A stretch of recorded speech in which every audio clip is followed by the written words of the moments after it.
تو آپ صلی اللہ علیہ وسلم نے پھر بدھ کا دن ان کے لیے مخصوص کر دیا تھا.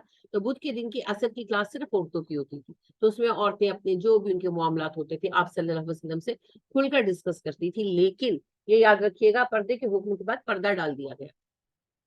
نبی اکرم صلی اللہ علیہ وسلم کے سامنے پھر نہیں آتی تھی عورتیں, پردے کے پیچھے سے بات کرتی.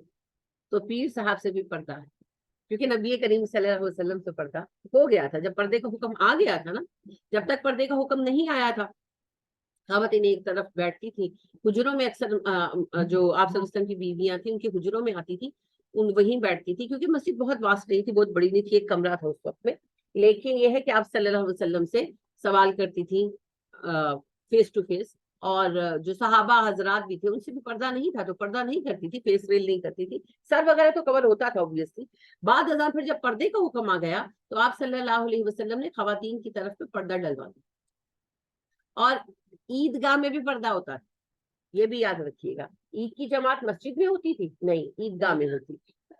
یہ تو اب ہم جو ہے نا سو لوگ ہیں کام چور, تو ہم ہر مسجد میں نماز کر لیتے ہیں. اصولاً عید کی نماز عیدگاہ میں ہوگی. اور اگر کوئی شہر بہت بڑا ہے جیسے لاہور میونسپل سٹی ہے, آپ کو ایک کونے سے دوسرے کونے میں جانے کے لیے بہت سفر کرنا پڑتا ہے, تو پھر ڈسٹریبیوٹ کر دو, 4 کونے 5 کونے کر لو, حصے کر لو, اور ہر حصے کی ایک عیدگاہ کر لو کہ لوگوں کو بہت ٹائم بھی نہ لگے. لیکن ایک سینٹرل پلیس ہونی چاہیے, یہ نہیں کہ ہر محلے میں ہو رہی ہیں اور 2 مسجدوں میں ہو رہی ہیں. تو وہ جو ایک جی محلے میں 4 مسجدیں 4 میں ہو رہی ہیں. اب مسئلہ کیا ہے, وہ اسٹرینتھ باقی نہیں رہی. وہ جو سال میں ایک بار ملنا تھا سارے اختلافات بھلا کر, وہ بھی ختم ہو گیا نا. انا للہ و انا الیہ راجعون, ہم نے بانٹ دیا, بہت زیادہ بانٹ دیا امت کو. دیکھیں کب اللہ کریم اس مسئلے سے ہمیں نجات دیتے ہیں. لیکن بہرحال نبی کریم صلی اللہ علیہ وسلم نے عید کی نماز عیدگاہ میں رکھی ہے, کبھی بھی مسجد میں نہیں رکھی. ٹھیک ہے, تو عیدگاہ میں آپ صلی اللہ علیہ وسلم میدان تھا, میدان میں نماز ہوتی تھی. مگر جب پردے کا حکم آ گیا تھا تو عورتوں کے لیے وہاں پر بھی پھر انتظام کیا جائے. اس زمانے میں اتنی تو حیثیت نہیں تھی مسلمانوں کے کہ پراپر شامیانے لگتے, مگر بہرحال کپڑے وغیرہ لے کر ارینج کر دیا جاتا تھا. مردوں کی طرف سے پردہ لگا دیا جاتا تھا, ٹھیک ہے, اور ایک طرف ہو جاتے تھے خواتین. تو آپ صلی اللہ علیہ وسلم کا یہ بیان ہمیں ملتا ہے. آپ صلی اللہ علیہ وسلم نے عید کی نماز پڑھائی, غزوہ تبوک درپیش تھا, تو آپ صلی اللہ علیہ وسلم نے نماز پڑھائی اور خطبہ دیا. آپ صلی اللہ علیہ وسلم نے کہا عورتوں صدقہ کرو اپنے مال سے. اور پھر حضرت بلال اور انس رضی اللہ تعالیٰ عنہ کو کہا, تو وہ کہتے ہیں کہ ہم پردے کے پیچھے گئے. ٹھیک ہے, خواتین نے پردہ کر لیا ہوگا نا, ویل وقتی طور پر کر لیا ہوگا. وہ پردے کے پیچھے گئے اور عورتوں نے صدقہ کیا, اور اپنی بالیاں اور اپنی انگوٹھیاں اور اپنی چوڑیاں جو ہیں گولڈ کی وہ صدقہ کرتی ماشاء. ٹھیک ہے, تو پردے کے پیچھے گئے. تو یہاں پر تو جناب ہم نے مذاق بنایا ہوا ہے, ہر وہ بندہ جسے ہم پیر مانتے ہیں اس سے پردہ نہیں ہے. بڑی دلچسپ بات ایک خاتون کی مجھے پتہ چلی, یعنی انہوں نے مجھے بتائی کہ ان کی اپنی سسرال میں تھوڑی ناراضگی ہو گئی اس بات کو لے کر. سسرال والے ان کے ناراض ہو گئے کہ وہ جہاں بیاہ کر گئی وہ لوگ کہیں سے بیک وغیرہ تھے, اب میں نام نہیں لوں گی, فیمس لوگ ہیں, تو پھر کسی کا دل دکھے تو اچھی بات نہیں. اینی ویز, تو وہ وہاں پر گئی ان کی ساس شادی کے بعد ان کو لے کر کہ بھائی وہ سلام کرنے جانا ہے پیر صاحب کو. تو انہوں نے ویل کیا ہوا تھا, تو وہ کہنے لگی کہ چہرہ دکھاؤ. تو انہوں نے کہا جی میں ویل کرتی ہوں. تو کہنے لگے پیر سے پردہ نہیں ہوتا, میں تمہیں پہچانوں گا کیسے قیامت کے دن, تمہاری شفاعت کیسے کروں گا. انا للہ و انا الیہ راجعون, استغفر اللہ الذی لا الہ الا هو الحی القیوم واتوب الیہ. مجھے بات پر ہمیشہ ہنسی آ جاتی ہے, وہ اس کو اتنا جھوٹ. وہ کہنے لگی کہ میں قیامت کے دن تمہیں پہچانوں گا کیسے, تو پہچانوں گا نہیں تو تمہاری شفاعت کیسے کروں. تو وہ خاتون نے کہا کہ میں نے نہیں تو ویل ہٹانا, مجھے آپ کی شفاعت نہیں کرنا. ظاہری بات ہے وہ گھر آ کر کافی کو ڈانٹ شانٹ پڑی. ہاں جی, بہت زیادہ ڈانٹ شانٹ پڑی. خیر انہوں نے کافی سٹینڈ لیا, ان کے میاں نے بھی ساتھ دیا. لیکن وہ آپ کو پتا ہے ٹائٹل کیا لگتا ہے, بابی. تو یہ آپ نے ہمیشہ یاد رکھنا ہے, جو حکم ہے اس سے نبی کریم صلی اللہ علیہ وسلم کی ذات مبارکہ مبرہ نہیں ہے. جو اسلام کا قانون ہے وہ آپ کے لیے نہیں ہٹایا گیا, تو باقی کسی کی کوئی حیثیت نہیں, کسی کی کوئی حیثیت نہیں. بے شک وہ نیک ہو, بے شک وہ متقی ہو, نبی صلی اللہ علیہ وسلم سے بڑھ کر تو نہیں ہو سکتا. تو جب نبی کریم صلی اللہ علیہ وسلم کے لیے اس رول کو نہیں ہٹایا گیا تو کسی دوسرے کی کوئی حیثیت باقی نہیں رہ جاتی. تو یہ بات بیچ میں اس اعتبار سے, ویسے آپ کی محفل کے خوبصورت تذکرے سے یہ بات آ گئی. تو نبی کریم صلی اللہ علیہ وسلم پڑھاتے تھے قرآن مجید فہم کے ساتھ, اس کے علاوہ قرآن مجید جو ہے وہ یاد کروایا جاتا تھا، اور جو غیر عرب آ رہے تھے ذرا کم تھے لیکن بہرحال تھے، اور خاص طور پر وہ عرب جو دوسرے قبیلوں کے تھے جن کا ایکسنٹ ڈفرنٹ تھا، ان کا ایکسنٹ سیٹ بھی کروایا جاتا تھا، یعنی تجوید بھی سکھائی جاتی تھی۔ تو تعلیم دینا، تزکیہ کرنا، یہ سب کلاسز چلتی تھی، لیکن قرآن خوانی کا کوئی ثبوت پوری اسلامی تاریخ میں آپ کو نہ نبی صلی اللہ علیہ وسلم کے ہاں ملے گا، نہ صحابہ کے ہاں ملے گا۔ یہ خالص بر صغیر میں جنم لینے والی رسم ہے جس کا اسلام سے کوئی تعلق نہیں ہے۔ اس کے بعد ایک اور اہم بات یہ یاد رکھیں، یہ غلطی میں نے بہت لوگوں میں دیکھی ہے کہ جی قرآن پاک پڑھ رہے ہیں، اب جو ہے سپارہ جلدی ختم کرنا ہے، سب پڑھ چکے، ایک یا دو بندے رہ گئے، اب دو خواتین نے پارہ شروع کر لیا، ایک صفحہ پڑھی، ایک صفحہ پڑھی، ایک صفحہ پڑھی، ایک صفحہ پڑھ رہی ہے، انا للہ و انا الیہ راجعون۔ یہ تو بہت ہی زیادہ بے وقوفانہ رویہ، تو ایسا بھی نہیں کرنا چاہیے، ٹھیک ہے۔ ایک تیسری چیز بھی میں عرض کرتی چلوں، وہ اپنی ذات میں غلط نہیں ہے، ہم نے اسے غلط بنا لیا ہے، کچھ صورتیں پڑھنا اور قرآن کو چھوڑ دینا، یعنی کہ جیسے سورہ یاسین پڑھتے ہیں، سورہ رحمان پڑھتے ہیں، سورہ مزمل پڑھتے ہیں، اور سورہ واقعہ پڑھتے ہیں، سورہ ملک پڑھتے ہیں، اچھی بات ہے، اس میں کوئی اعتراض کی بات نہیں ہے، جس کو جو سورت پڑھنی ہے وہ پڑھ سکتا ہے۔ یہ تو وہ سورتیں ہیں جن کی کچھ خاص فضیلتیں حدیث میں بیان ہوئی ہیں، تو ضرور پڑھیں، مگر اس کا جو ڈرا بیک ہے وہ یہ ہے کہ قرآن نہیں پڑھتے، اور جب ان سے کہا جاتا ہے کہ آپ قرآن پڑھتے ہیں تو وہ کہتے ہیں کہ ہم یہ سورتیں پڑھتے ہیں۔ آپ سورتیں پڑھتے ہیں، دیٹ از یور چوائس، آپ کو اللہ پاک نے باؤنڈ نہیں کیا کہ آپ روز یہ سورتیں پڑھیں، ہاں اللہ نے آپ کو باؤنڈ کیا ہے کہ قرآن کا ایک حصہ روزانہ پڑھیں، اسے الحمد سے شروع کریں، اور جب وہ الناس پر ختم ہو اسے ری اسٹارٹ کرتے وداؤٹ اینی گیپ۔ ہاں سورتیں پڑھنا جو ہے وہ نفل ہے، اگر آپ کے پاس ٹائم ہے تو پھر فضیلت کے اعتبار سے دیکھتے رہیں، اہمیت کے اعتبار سے، جیسے سورہ ملک پڑھ سکے تو ضرور پڑھیں، اور سورہ الف لام میم سجدہ پڑھ سکے تو ضرور پڑھیں۔